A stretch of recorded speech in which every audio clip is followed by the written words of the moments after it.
Hello, my name is Betsy Webb and I'm the Superintendent of the Bangor School Department. Today I have with me Director of Pupil Services Patti Rapaport and Assistant Director of Pupil Services Christi Babin. Currently, the Bangor School Department has openings for educational technicians, tutors, and substitute teachers. Mrs. Rapaport, could you share what qualifications would we need for an educational technician? Okay. An educational technician needs to have 3 years of college or 90 credit hours, and they need to be fingerprinted through the Department of Education and have a criminal history record check card.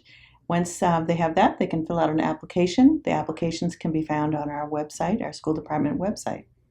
And if someone were wondering whether they would be, a good fit to be an educational technician, what are some of the characteristics we look for people to fill those roles?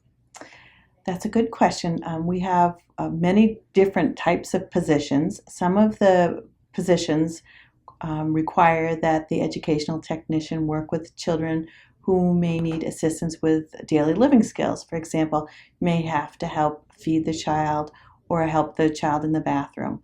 Whereas other jobs require the educational technician to help carry out the academic portion of the child's program. Sometimes those children will be in kindergarten, sometimes they'll be in high school. So the needs are very different for the academic background. So if you don't have a strong background in math, that's okay, because we could place you in a position with an elementary child who needs help with basic numbers, sense, and reading skills. Do educational technicians work in isolation, or do they have another adult that supports them? How does that work? They work under the direction of a special education teacher. And sometimes we have the educational technicians go into the regular classroom and do small groups with a regular ed teacher, but the lesson plans are always developed by the special education teachers. So I think what we're trying to share is that there is great support. We have a wonderful team, and that anyone that would be in this role would have a teacher that would help them know how to fulfill their role. And the number one thing that we're looking for are people that care about students and That's want right. to help. Absolutely. And Mrs. Babin, if you could talk about tutors. Now, what does one need in order to be hired as a tutor? And maybe you could share, I know it provides flexibility. There's some different aspects of being a tutor than being an educational technician. There are. The credentials are the same as an educational technician. They do have to have at least 3 years of experience of college. They also need to have their educational technician 3 through the Department of Education and their criminal history.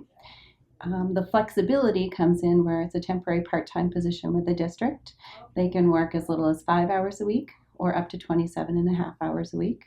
We provide tutorial in many different aspects to meet student needs throughout the district. Some tutorial is offered individually, maybe at the student's home or at the Bangor Public Library. Other tutorial is offered within the school setting in small groups or within a special education classroom.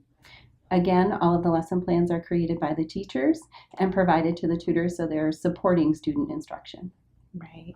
And so what we find are that sometimes it's a college student in their senior year that needs, compensation, that likes having a flexible schedule. Sometimes it is a stay-at-home parent. Sometimes it's somebody who has one job and they want to supplement their income. And sometimes it's retired teachers that really find that being a tutor meets their schedule.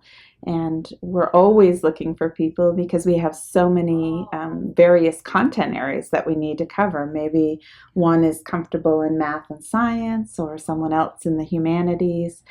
But it really is a pretty easy process to go through the application. Where does one go to get more information about applying for one of these jobs or asking what positions we have? Our website, Bangor School Department website, has the positions posted, and the applications can be accessed right online. I think the other thing is that if someone would really like to talk to a person, either all three of us would be available to answer any questions that somebody may have.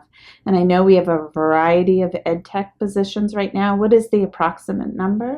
We have approximately 12 vacancies, Mhm. and they range anywhere from our day treatment program, which is a highly specialized program. We have needs at Bangor High School and our project transition program, which is a really unique program that helps students learn to be workers. They go into the community, community outings, and have job sites that they go to, and they need a job coach to go with them. That could be an ed tech or it could be a tutor as well. Some of the other positions are in our elementary schools, K through 5. We have openings. And tutors, we really kind of look for tutors all year long at all different levels. So that's more of a rolling application Yes. process. And then we also are always looking for substitutes for teaching, also custodian substitutes and secretary substitutes. And those applications are available on our website as well. Thank you.